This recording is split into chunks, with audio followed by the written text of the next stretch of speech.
ನಾವೆಲ್ಲ ಮಾಡೋ ತಪ್ಪೇನೆಂದರೆ ಕೆಲವು ಇಂಪಾರ್ಟೆಂಟ್ ಡೀಟೇಲ್ಸ್ ಇರುತ್ತೆ. ಅಂದರೆ ನಾನು ಇಂಥ ದಿನ ನನ್ನ ಹೆಲ್ತ್ ಇನ್ಶೂರೆನ್ಸ್ ಪ್ರೀಮಿಯಂ ಕಟ್ಟಬೇಕು. 1ನೇ ತಾರೀಕು ಬೆಳಗ್ಗೆ ನೀವು ಕಟ್ಟೋಕ್ಕೂ ಮೊದಲೇ ಆಕ್ಸಿಡೆಂಟ್ ಆಗುತ್ತೆ, ಕವರ್ ಆಗಲ್ರಿ. ಅಥವಾ ಹಾರ್ಟ್ ಅಟ್ಯಾಕ್ ಆಗುತ್ತೆ, ಕವರ್ ಆಗಲ್ಲ. ಇನ್ಶೂರೆನ್ಸ್ ಕಂಪ್ನಿಯವರು ಎಲ್ಲಿ ಸಾಧ್ಯ ಅಲ್ಲಿ ಕಾರ್ನರ್ ಕಟ್ ಮಾಡೋಕೆ ಅವರು ಪ್ರಯತ್ನ ಪಡ್ತಿರ್ತಾರೆ. ಸೊ ಹಾಗಾಗಿ 65 ತನಕ ತಲೆ ಬಿಸಿ ಇಲ್ಲ. ಅದಾದಮೇಲೆ ಕೆಲವು ಕಂಪ್ನಿಯವ್ರು ಕೊಡ್ತಾರೆ, ಕೆಲವು ಕಂಪ್ನಿಯವ್ರು ಕೊಡಲ್ಲ. ಅದು ಅವ್ರಿಗೆ ಬಿಟ್ಟಿದ್ದು. ಏನು ಹೇಳುತ್ತೆ, ಪ್ರತಿ ಸಾರಿ ಅಡ್ಮಿಟ್ ಆದಾಗ ನಿಮ್ಮ ಥ್ರೆಶೋಲ್ಡ್ ದಾಟಿದ್ರೆ 5 ಲಕ್ಷ ದಾಟಿದ್ರೆ ಅದು ಬರುತ್ತೆ ಅಂತ. ಹಾಯ್ ಹಲೋ ನಮಸ್ಕಾರ, ವೆಲ್ಕಮ್ ಟು ಬಾಸ್ವಾಲಾ ಯೂಟ್ಯೂಬ್ ಚಾನೆಲ್. ನಾನು ಚೈತ್ರ. ಸ್ನೇಹಿತರೆ, ನೀವು ಹೆಲ್ತ್ ಇನ್ಶೂರೆನ್ಸ್ ಅನ್ನ ಮಾಡಿಸ್ಕೊಳ್ಳೋದು ತುಂಬಾ ಇಂಪಾರ್ಟೆಂಟ್ ಆಗುತ್ತೆ. ತುಂಬಾ ಜನ ಇದನ್ನ ನೆಗ್ಲೆಕ್ಟ್ ಮಾಡ್ಬಿಡ್ತಾರೆ. ಈಗಂತೂ ನಾವು ಆರಾಮಾಗಿದ್ದೀವಿ, ಹೆಲ್ದಿ ಆಗಿದ್ದೀವಿ, ಮುಂದೆ ಏನಾದರೂ ಬಂದ್ರೆ ನೋಡ್ಕೊಳ್ಳೋಣ, ಈಗ ಏನು ಬಂದಿಲ್ವಲ್ಲ ಅಂತ ಅನ್ಕೋತೀವಿ. ಆದ್ರೆ ನೀವೊಂದು ಹೆಲ್ತ್ ಇನ್ಶೂರೆನ್ಸ್ ಅನ್ನ ಮಾಡ್ಕೊಂಡ್ರಿ ಅಂತಂದ್ರೆ ಸೊ ನಿಮ್ಮ ಒಂದು ಆರ್ಥಿಕ ಏನ್ ಸಂಕಷ್ಟ ಬರುತ್ತೋ ಅದರಿಂದ ನೀವು ಪಾರಾಗ್ಬೋದು. ಸೊ ನಿಮ್ಮ ಫ್ಯಾಮಿಲಿ ಕೂಡ ಪಾರಾಗತ್ತೆ.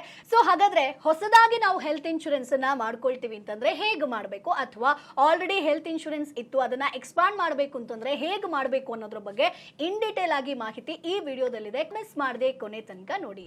ನೀವು ಹೆಲ್ತ್ ಇನ್ಶೂರೆನ್ಸ್ ತೊಗೊಂಡಿದ್ದೀರಿ, ತಗೊಂಡ ಮೇಲೆ ಟೈಮ್ಲಿ ಪ್ರೀಮಿಯಂ ಕಟ್ಟೋದು ಎಷ್ಟು ಇಂಪಾರ್ಟೆಂಟು, ಅದು ರಿನ್ಯೂವಲ್ ಆಗೋದು ಹೇಗೆ, ಇನ್ಶೂರೆನ್ಸ್ ಕಂಪ್ನಿ ಇಲ್ಲ ಸರ್ ನಿಮ್ಗೆ ರಿನ್ಯೂವಲ್ ಕೊಡಲ್ಲ ಅಂತ ಹೇಳಿದ್ರೆ ಏನು ಮಾಡಬೇಕು, ಅಥವಾ ನೀವು ಒಂದು ವೇಳೆ ನಿಮ್ಮ ಹೆಲ್ತ್ ಇನ್ಶೂರೆನ್ಸ್ ಸಮ್ ಅಶ್ಯೂರ್ಡ್ ಸಾಕಾಗಲ್ಲ ಜಾಸ್ತಿ ಮಾಡ್ಕೋಬೇಕು ಅಂದ್ರೆ ಏನು ಮಾಡಬೇಕು, ಅದು ಎಲ್ಲವೂ ಹೇಳ್ಕೊಡ್ತೀನಿ. ಒಂದೊಂದೇ ನೋಡ್ತಾ ಹೋಗೋಣ. ನೋಡಿ, ನಂಬರ್ 1, ನಾವೆಲ್ಲ ಮಾಡೋ ತಪ್ಪೇನೆಂದರೆ ಕೆಲವು ಇಂಪಾರ್ಟೆಂಟ್ ಡೀಟೇಲ್ಸ್ ಇರುತ್ತೆ. ಅಂದರೆ ನಾನು ಇಂಥ ದಿನ ನನ್ನ ಹೆಲ್ತ್ ಇನ್ಶೂರೆನ್ಸ್ ಪ್ರೀಮಿಯಂ ಕಟ್ಟಬೇಕು, ಅದನ್ನು ಕಟ್ಟಲ್ಲ.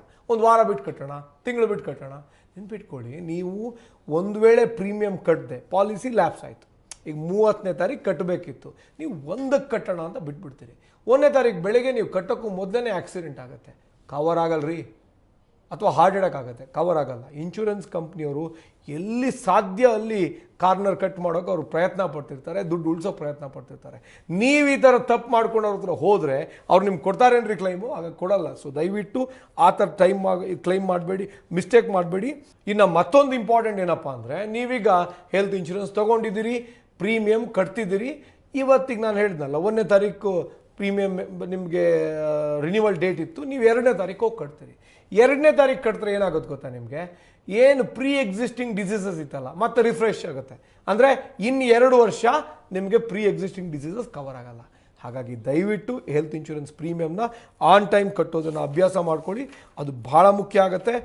ಸ್ನೇಹಿತರೆ, ಈಗ ಸಾಕಷ್ಟು ಜನ ಹೆಲ್ತ್ ಇನ್ಶೂರೆನ್ಸ್ ಮಾಡಿಸ್ತೀರಾ ಅಂತಂದ್ರೆ ತುಂಬಾ ಜನ ಮೋಸ ಕೂಡ ಹೋಗ್ತಾರೆ. ಸೊ ನೀವು ಹೆಲ್ತ್ ಇನ್ಶೂರೆನ್ಸ್ ಅನ್ನ ಮಾಡ್ತೀರಿ ಅಂತಂದ್ರೆ ಎಚ್ಚರಿಕೆಯಿಂದ ರೂಲ್ಸ್ ಅಂಡ್ ರೆಗ್ಯುಲೇಷನ್ಸ್ ಅನ್ನ ನೋಡ್ಕೊಳ್ಬೇಕಾಗತ್ತೆ, ಬೆಸ್ಟ್ ಹೆಲ್ತ್ ಇನ್ಶೂರೆನ್ಸ್ ಅನ್ನ ಆಯ್ಕೆ ಮಾಡ್ಕೊಳ್ಬೇಕಾಗತ್ತೆ. ಹಾಗಾದ್ರೆ ಯಾವುದು ತಪ್ಪಾಗಬಾರ್ದು, ಮೋಸ ಹೋಗಬಾರ್ದು ಅಂತಂದ್ರೆ ಈಗಲೇ ಬಾಸ್ವಾಲಾ ಆಪ್ ನ ಡೌನ್ಲೋಡ್ ಮಾಡಿ. ಇಲ್ಲಿ ನಿಮಗೆ ಹೆಲ್ತ್ ಇನ್ಶೂರೆನ್ಸ್ ಅಂದ್ರೆ ಏನು, ಅದರಿಂದ ಆಗುವಂತ ಬೆನಿಫಿಟ್ ಏನು, ಜೊತೆಗೆ ಯಾವ ಬೆಸ್ಟ್ ಹೆಲ್ತ್ ಇನ್ಶೂರೆನ್ಸ್ ಅನ್ನ ನೀವು ಆಯ್ಕೆ ಮಾಡ್ಕೊಳ್ಬೇಕಾಗತ್ತೆ, ಸೊ ಎಷ್ಟು ಪಾವತಿಸಬೇಕಾಗತ್ತೆ, ಸೊ ಯಾವಾಗ ದುಡ್ಡು ಬರುತ್ತೆ, ಯಾವೆಲ್ಲ ಹಾಸ್ಪಿಟಲ್ಗಳಲ್ಲಿ ನಮಗೆ ಇದರ ಒಂದು ಬೆನಿಫಿಟ್ ಅನ್ನ ನೀವು ಪಡ್ಕೊಳ್ಬಹುದು, ಇವೆಲ್ಲದರ ಬಗ್ಗೆ A to Z health insurance ಬಗ್ಗೆ ಇನ್ಫಾರ್ಮೇಶನ್ ಸಿಗುತ್ತೆ. ಸೊ ಹಾಗಾಗಿ ಈಗಲೇ ಬಾಸ್ವಾಲಾ ಆಪ್ ನ ಡೌನ್ಲೋಡ್ ಮಾಡಿ. ಚಾನೆಲ್ ನ ಬಯೋದಲ್ಲಿ ಲಿಂಕ್ ಇದೆ, ಅದನ್ನ ಕ್ಲಿಕ್ ಮಾಡಿದ್ರೆ ಬಾಸ್ವಾಲಾ ಆಪ್ ಡೌನ್ಲೋಡ್ ಆಗುತ್ತೆ. IRD ಅವರು, insurance regulatory and development authority of India ಇದಾರಲ್ಲ, ಅವ್ರು ಏನು ಮ್ಯಾಂಡೇಟ್ ಮಾಡ್ತಾರೆ ಇನ್ಶೂರೆನ್ಸ್ ಕಂಪ್ನಿಗಳಿಗೆ ಅಂದರೆ, ನಿಮಗೆ 65 ವರ್ಷ ಆಗುವ ತನಕ, ಅಂದರೆ ನಿಮ್ಗೆ ಈಗ ಒಂದು ವೇಳೆ 30, 35, 40 ಆಗಿದ್ರೆ ನಿಮಗೆ 65 ಆಗುವ ತನಕ ಅವರು ಕಂಪಲ್ಸರಿ ರಿನ್ಯೂವಲ್ ಮಾಡೋದಕ್ಕೆ ಅವಕಾಶ ಮಾಡಿಕೊಡ್ಬೇಕು. ಯಾವ ಕಾರಣ, ನೀವು ಕರೆಕ್ಟಾಗಿ ಪ್ರತಿ ವರ್ಷ ಪ್ರೀಮಿಯಂ ಕಟ್ತಿದ್ದೀರಿ ಅಂದರೆ, ಇಲ್ಲ ಸರ್ ನಮ್ಗೆ ಈ ಸರಿ ರಿನ್ಯೂವಲ್ ಕೊಡೋಕ್ಕಾಗಲ್ಲ, ನೀವು ಜಾಸ್ತಿ ಕ್ಲೈಮ್ ಮಾಡಿದ್ದೀರಿ ಅಂತ ಹೇಳುವ ಹಾಗೇ ಇಲ್ಲ, ಅವ್ರು ಕ್ಲೈಮ್ ಕೊಡಲೇಬೇಕು. ಸೊ ಹಾಗಾಗಿ 65 ತನಕ ತಲೆ ಬಿಸಿ ಇಲ್ಲ. ಅದಾದಮೇಲೆ ಕೆಲವು ಕಂಪ್ನಿಯವ್ರು ಕೊಡ್ತಾರೆ, ಕೆಲವು ಕಂಪ್ನಿಯವ್ರು ಕೊಡಲ್ಲ, ಅದು ಅವ್ರಿಗೆ ಬಿಟ್ಟಿದ್ದು. ಇನ್ನೊಂದು ಬೆನಿಫಿಟ್ ಇದೆ ನಿಮಗೆ. ನಾನು ನಿಮ್ಗೆ ಆಲ್ರೆಡಿ ಹೇಳಿದೆ, ನೀವು ಒಂದು ವೇಳೆ ಪಾಲಿಸಿ ಪ್ರೀಮಿಯಂನ ಆನ್ ಟೈಮಲ್ಲಿ ಕಟ್ಟಿಲ್ಲ ಅಂದರೆ ಪಾಲಿಸಿ ಲ್ಯಾಪ್ಸ್ ಆಗಿ ಹೋಗ್ಬಿಡುತ್ತೆ. ಆಮೇಲೆ ನಿಮಗೆ ನಾಳೆ ಆಕ್ಸಿಡೆಂಟ್ ಆಗಿದೆ ಅಂದರೂ ಕವರೇಜ್ ಸಿಗಲ್ಲ. ಜೊತೆಗೆ ನೀವು ಒಂದು ವೇಳೆ 1 ದಿನ ಡಿಲೇ ಮಾಡಿ 2 ದಿನ ಡಿಲೇ ಮಾಡಿ ಕಟ್ಟಿದರೆ ಪ್ರೀ ಎಕ್ಸಿಸ್ಟಿಂಗ್ ಡಿಸೀಸಸ್ಸು ಕೂಡ ಕವರೇಜು ಇನ್ನು 2 ವರ್ಷ ಸಿಗಲ್ಲ, ಅಥವಾ ಅದೇನು ಪಾಲಿಸಿ ಟರ್ಮ್ಸ್ ಇದೆ ಆ ಥರ 3 ವರ್ಷನೂ ಸಿಗದೇ ಇರ್ಬೋದು. ಜೊತೆಗೆ ಇನ್ನೊಂದು ನಷ್ಟ ಆಗುತ್ತೆ ನಿಮಗೆ. ನೀವು ಆನ್ ಟೈಮ್ ಪ್ರೀಮಿಯಂ ಕಟ್ತಾ ಇದ್ದೀರಪ್ಪ, ನಾನೀಗ ಪ್ರತಿ ವರ್ಷ ಏಪ್ರಿಲ್ 30ಕ್ಕೆ ನಾನು ಕಟ್ಟಬೇಕು, ಏಪ್ರಿಲ್ 30ಕ್ಕೆ ನಾನು ಪ್ರೀಮಿಯಂ ಕಟ್ತಿದ್ದೀನಿ ಅಂದರೆ ಏನಾಗುತ್ತೆ, ನಿಮಗೆ ನೋ ಕ್ಲೈಮ್ ಬೋನಸ್ ಅಂತ ಕೊಡ್ತಾರೆ. ನೋ ಕ್ಲೈಮ್ ಬೋನಸ್ ಅಂದರೆ ನೀವು ಕ್ಲೈಮ್ ಏನೂ ಮಾಡಿಲ್ಲ, ಜೊತೆಗೆ ಆನ್ ಟೈಮ್ ಪ್ರೀಮಿಯಂ ಕಟ್ತೀರಿ ಅಂದರೆ 20%, 15%, 30% ತನಕ ನೋ ಕ್ಲೈಮ್ ಬೋನಸ್ ಅಂತ ಕೊಡ್ತಾರೆ. ಆವಾಗ ನಿಮ್ಗೆ ಲಾಭ ಆಗುತ್ತೆ. ಈಗ ಇನ್ಶೂರೆನ್ಸ್ ಕಂಪ್ನಿಯವರಿಗೂ ಕೂಡ ಈಗ ಕಾರ್ ಇನ್ಶೂರೆನ್ಸ್ ತೊಗೋತೀವಿ, ನಾನು ಒಳ್ಳೆ ಡ್ರೈವರು, ನಾನು ಲಾಸ್ಟ್ 1 ವರ್ಷದಲ್ಲಿ ಕ್ಲೈಮೇ ಮಾಡಿಲ್ಲ ಅಂದರೆ ನಂಗೆ 20% NCB ಅಂತ ಕೊಡ್ತಾರೆ, ನೋ ಕ್ಲೈಮ್ ಬೋನಸ್ ಅಂತ.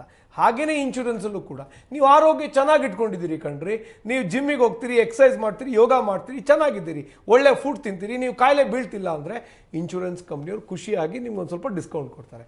ಹಾಗಾಗಿ ಆನ್ ಟೈಮ್ ಪ್ರೀಮಿಯಂ ಕಟ್ಟೋದ್ರಿಂದ ಇನ್ನೊಂದು ಲಾಭ ಇದಿದೆ. ಮತ್ತೊಂದೇನಪ್ಪ ಅಂದರೆ, ನೀವು ಒಂದು ವೇಳೆ ಈಗ ಕಾಯಿಲೆ ಬಂತು, 10 ಲಕ್ಷ ರೂಪಾಯಿ ಸಮ್ ಅಶ್ಯೂರ್ಡ್ ಇದೆ, 10 ಲಕ್ಷನೂ ಯೂಸ್ ಮಾಡಿಬಿಟ್ರಿ, ಈಗ 6 ತಿಂಗಳಾಗಿದೆ ಅಷ್ಟೇ, ಇನ್ನೂ 6 ತಿಂಗಳು ನಿಮಗೆ ಕ್ಲೈಮ್ ಮಾಡೋದಕ್ಕೆ ಏನೂ ಕವರೇಜ್ ಇಲ್ಲ. ಅದಕ್ಕೆ ರೀಸೆಟ್ ಸಮ್ ಅಶ್ಯೂರ್ಡ್ ಅಂತ ಒಂದು ಆಪ್ಷನ್ ಇದೆ. ಅದು ಹೆಂಗೆ ವರ್ಕ್ ಆಗುತ್ತೆ ಅಂದರೆ, ನಾನೀಗ 6 ತಿಂಗಳಲ್ಲಿ ಯೂಸ್ ಮಾಡಿಬಿಟ್ಟೆ 10 ಲಕ್ಷ ರೂಪಾಯಿ, ಈಗ ನನಗೇನೋ ನೆಕ್ಸ್ಟ್ ಆಪ್ರೇಷನ್ ಆಗಬೇಕು ಅಥವಾ ನಂಗೆ ಟ್ರೀಟ್ಮೆಂಟ್ ಬೇಕು ಅಂದ್ರೆ ದುಡ್ಡಿಲ್ಲ, ನಾ ಮತ್ತೆ ಪ್ರೀಮಿಯಂ ಕಟ್ಟಿಬಿಟ್ರೆ ಅದೇನು ಪ್ರೀಮಿಯಂ ಇದೆ ರೀಸೆಟ್ ಆಗುತ್ತೆ. ಅದಕ್ಕೆ ಕೆಲವು ಕಂಪ್ನಿಗಳಲ್ಲಿ ಬೈ ಡಿಫಾಲ್ಟ್ ಬರುತ್ತೆ ಅದು, ಕೆಲವು ಕಂಪ್ನಿಗಳಲ್ಲಿ ಅದಕ್ಕೆ ಎಕ್ಸ್ಟ್ರಾ ರೈಡರ್ ತೊಗೋಬೇಕಾಗತ್ತೆ. ಅದನ್ನು ನೀವು ಯೋಚನೆ ಮಾಡಿ ಡಿಸ್ಕಸ್ ಮಾಡಿ ತೊಗೊಳ್ಳಿ. ಈಗ ಒಂದು ವೇಳೆ ನೀವೀಗ ಇನ್ಶೂರೆನ್ಸ್ ತೊಗೊಂಡ್ಬಿಟ್ಟಿದ್ದೀರಿ, 5 ಲಕ್ಷ ರೂಪಾಯಿ ಕವರೇಜ್ ಇದೆ, ನನಗೆ ಸಾಕಾಗಲ್ಲಪ್ಪ, ಏನು ಮಾಡಬೇಕು? ನೀವು ಟಾಪಪ್ ಪ್ಲಾನ್ ತೊಗೋಬೇಕು. ಈ ಟಾಪಪ್ಪಲ್ಲಿ 2 ಥರ ಇದೆ, ಟಾಪಪ್ ಅಂತಾರೆ, ಸೂಪರ್ ಟಾಪಪ್ ಅಂತಾರೆ. ಟಾಪಪ್ ಹೆಂಗೆ ವರ್ಕ್ ಆಗುತ್ತೆ? ಈಗ ನನಗೆ 5 ಲಕ್ಷ ರೂಪಾಯಿ ಕವರೇಜ್ ಇದೆ, 5 ಲಕ್ಷ ರೂಪಾಯಿ ಹೆಲ್ತ್ ಇನ್ಶೂರೆನ್ಸ್ ಕವರೇಜ್ ಇದೆ, ನಾನು ಹಾಸ್ಪಿಟ್ಲಿಗೆ ಹೋಗ್ತೀನಿ, ನನಗೆ ಒಂದು ವೇಳೆ ಟ್ರೀಟ್ಮೆಂಟಿಗೆ 10 ಲಕ್ಷ ಬೇಕಾಯಿತು, 5 ಲಕ್ಷ ಇದ್ದಿದ್ದು ಖಾಲಿ ಆಗೋಯ್ತು, ಇನ್ನು 5 ಲಕ್ಷ ಕ್ಯಾಶ್ ಕಟ್ಟಬೇಕು. ಅದ್ರ ಬದಲು ನೀವೇನು ಮಾಡಿ, 5 ಲಕ್ಷ ಹೇಗಿದ್ರೂ ಬೇಸಿಕ್ ಪ್ಲಾನ್ ತೊಗೊಂಡಿರ್ತೀರಿ, ಇನ್ನು 25 ಲಕ್ಷ ಟಾಪಪ್ ತೊಗೊಳ್ಳಿ. ಟಾಪಪ್ ಹೆಂಗೆ ವರ್ಕ್ ಆಗುತ್ತೆ? 5 ಲಕ್ಷ ಬೇಸಿಕ್ ಕವರೇಜ್ ಹೆಂಗಿದ್ರೂ ಇಲ್ಲ ಆಯಿತು, ಈ 5 ಲಕ್ಷಕ್ಕಿಂತ ಜಾಸ್ತಿ ಏನು ಬಿಲ್ ಆಗುತ್ತಲ್ಲ ಅದು ನಿಮ್ಮ ಟಾಪಪ್ಪಿಂದ ಬರುತ್ತೆ. ಆದರೆ ಟಾಪಪ್ಪಿಗೂ ಸೂಪರ್ ಟಾಪಪ್ಪಿಗೂ ಏನು ಡಿಫ್ರೆನ್ಸ್ ಅಂದರೆ, ನಿಮಗೆ ಟಾಪಪ್ ಹೆಂಗೆ ವರ್ಕ್ ಆಗುತ್ತೆ? 5 ಲಕ್ಷಕ್ಕಿಂತ ಜಾಸ್ತಿ ಒಂದು ಸಿಂಗಲ್ ಬಿಲ್ಲಲ್ಲಿ ಆದರೆ, ಒಂದೇ ಸಿಂಗಲ್ ಬಿಲ್ಲಲ್ಲಿ ಒಂದು ಸರಿ ನಾನು 1 ತಿಂಗಳು ಹಾಸ್ಪಿಟಲ್ ಇರ್ತೀನಿ, ಆವಾಗ ನನಗೆ ಒಂದು 15 ಲಕ್ಷ ರೂಪಾಯಿ ಬಿಲ್ ಆಯಿತು, 5 ಲಕ್ಷ ಬೇಸಿಕ್ಕು, 10 ಲಕ್ಷ ಟಾಪಪ್ಪಿಂದ ಬರುತ್ತೆ. ಅದೇ ನಾನು ಫಸ್ಟ್ ಟೈಮ್ ಅಡ್ಮಿಟ್ ಆದೆ 3 ಲಕ್ಷ ಖರ್ಚಾಯಿತು, ಸೆಕೆಂಡ್ ಟೈಮ್ ಅಡ್ಮಿಟ್ ಆದೆ ಮತ್ತೆ 3 ಲಕ್ಷ ಖರ್ಚಾಯಿತು, ಈಗ ಒಟ್ಟು ಎಷ್ಟಾಯಿತು? 6 ಆಯಿತು. ಥರ್ಡ್ ಟೈಮ್ ಮತ್ತೆ ಅಡ್ಮಿಟ್ ಆದೆ ಮತ್ತೆ 3 ಲಕ್ಷ ಖರ್ಚಾಯಿತು, ಈಗ 9 ಲಕ್ಷ ಆಯಿತು. ಈಗ ಟಾಪಪ್ಪಲ್ಲಿ ನಿಮ್ಮ ಪ್ರಕಾರ 4 ಲಕ್ಷ ಬರುತ್ತೆ ಅಂತನ? ಬರಲ್ಲ. ಏನು ಹೇಳುತ್ತೆ?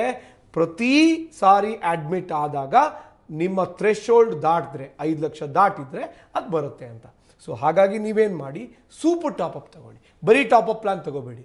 ಇನ್ಶೂರೆನ್ಸ್ ಏಜೆಂಟ್ಸು ನಿಮಗೆ ಕಡಿಮೆ ಪ್ರೀಮಿಯಂ ತೋರಿಸಿ ಟಾಪಪ್ಪು ಇದೆ ಅಂತ ಮೋಸ ಮಾಡ್ತಾರೆ. ಸೂಪರ್ ಟಾಪಪ್ ತಗೊಳ್ಳಿ.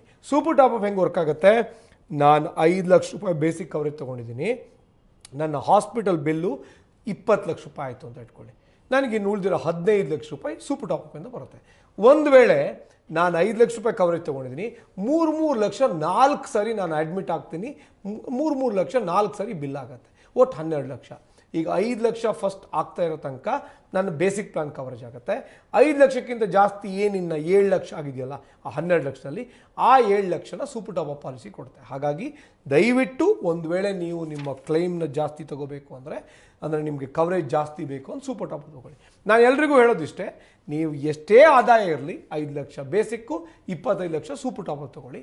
ಒಂದು ವೇಳೆ ಆದಾಯ ಚೆನ್ನಾಗಿದ್ದು ನೀವು ಫಿನಾನ್ಷಿಯಲಿ ಸ್ಟೇಬಲ್ ಆಗಿದ್ದರೆ 10 lakh basic, 50 lakh super top up ತೊಗೊಳ್ಳಿ. ಇನ್ನೂ ಬೇಕು ಅಂದರೆ 20 ಲಕ್ಷ ಬೇಸಿಕ್ಕು ಅಥವಾ 10 ಲಕ್ಷ ಬೇಸಿಕ್ಕು, 1 ಕೋಟಿ ಸೂಪರ್ ಟಾಪಪ್ ತೊಗೊಳ್ಳಿ. ಇದನ್ನೇನು ಭಾಳ ಕಾಸ್ಟ್ಲಿ ಆಗಲ್ಲ, ಯಾಕಂದರೆ ಸೂಪರ್ ಟಾಪಪ್ಗೆ ಪ್ರೀಮಿಯಂ ಕಡಿಮೆ ಇರುತ್ತೆ. ಆ ಥರ ಪ್ಲಾನ್ ಮಾಡಿದರೆ ನಿಮಗೂ ಒಳ್ಳೆಯದಾಗುತ್ತೆ, ನಿಮ್ಗೆ ಯಾವುದೇ ಥರದ ಟೆನ್ಷನ್ಸ್ ಇರಲ್ಲ.